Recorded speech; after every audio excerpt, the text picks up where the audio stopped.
పక్క పెట్టింది ఏమంటే ఎక్స్పైర్ డేట్ అయిపోయింది. సరే అమ్మా, ఎక్స్పైర్ డేట్ అయిపోతుంది నీకు తెలిసినప్పుడు ఆల్టర్నేట్ గా ఒకటి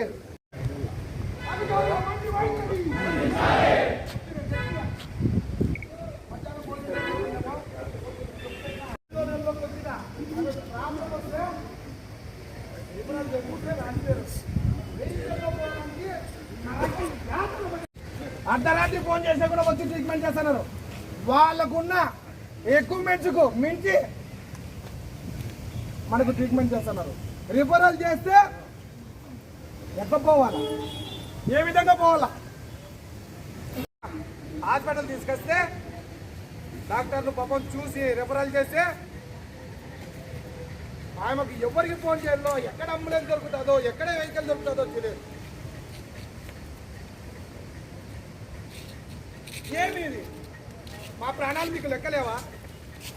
ఎన్ని సంవత్సరాల పాటు అంబులెన్స్ ఏర్పాటు చేసేకంతా ఈరోజు మా ఏడీఎస్ నారాయణ ఆధ్వర్యంలో, శేఖర్ బాబు ఆధ్వర్యంలో, మా బ్రాంచ్ మొత్తం లోకల్ గా ఉన్న మద్దూరు యూనియన్ ఆధ్వర్యంలో ఈ ధర్నా కండక్ట్ చేస్తున్నాం. ఇదేదో లోకల్ గా నేను నారాయణ శేఖర్ బాబు అయితే ఏదో మా మగాలు చూసింటారు కాబట్టి మా దగ్గర వెహికల్ ఉందయ్యా, మీకు రిఫరల్ చేశారంటే మా కారు తీసుకోపో అని మేము రిఫరల్ చేసుకుంటాం. అదే ఒక హిందీ వన్ పరిస్థితి. ఇక్కడ రాజస్థాన్, మధ్యప్రదేశ్, బీహార్, జార్ఖండ్, కేరళ వివిధ ప్రాంతాల నుంచి వచ్చిన వాళ్ళు ఉన్నారు. వాళ్ళకి ఏం తెలుసు? ప్రైవేట్ అంబులెన్స్ తీసుకోవాలంటే ఎక్కడి నుంచి తెచ్చుకుంటావు? మన గుత్తిలో ఎన్ని ప్రైవేట్ అంబులెన్స్లు ఉన్నాయి? చిన్న దెబ్బ తగిలినా కూడా రిఫరెన్స్ చేసుకోవాలంటే గిన 6,000, 3,000, 4,000 వెహికల్ పెట్టిపోతున్నాం. ఎన్ని రోజులు భరించాలా? ఇది కరెక్టేనా కబ్రాన్స్?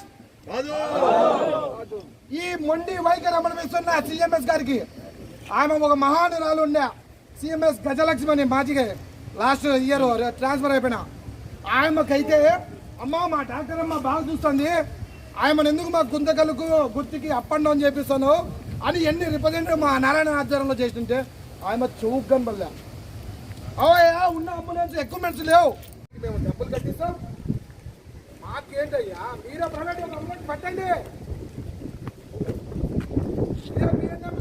మా డిఎస్ గారు ఒప్పుకోలే, మీరు ఎంత తొందరగా అయితే అంత తొందరగా అంబులెన్స్ ఏర్పాటు చేయాలని చెప్తున్నారు.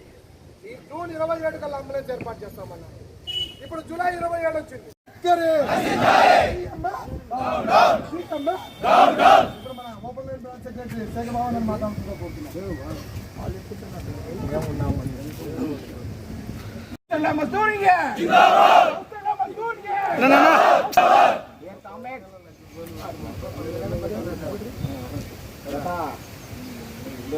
మన రామారెడ్డి గారు చెప్పారు, ఇది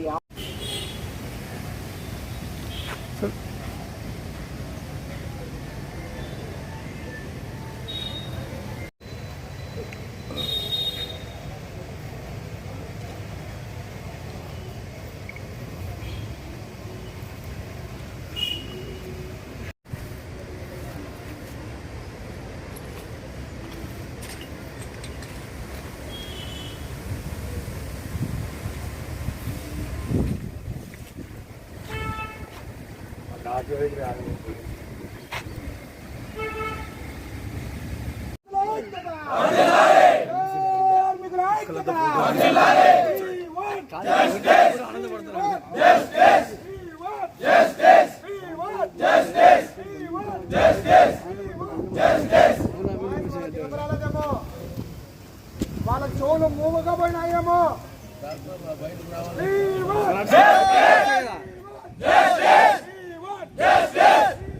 Justice!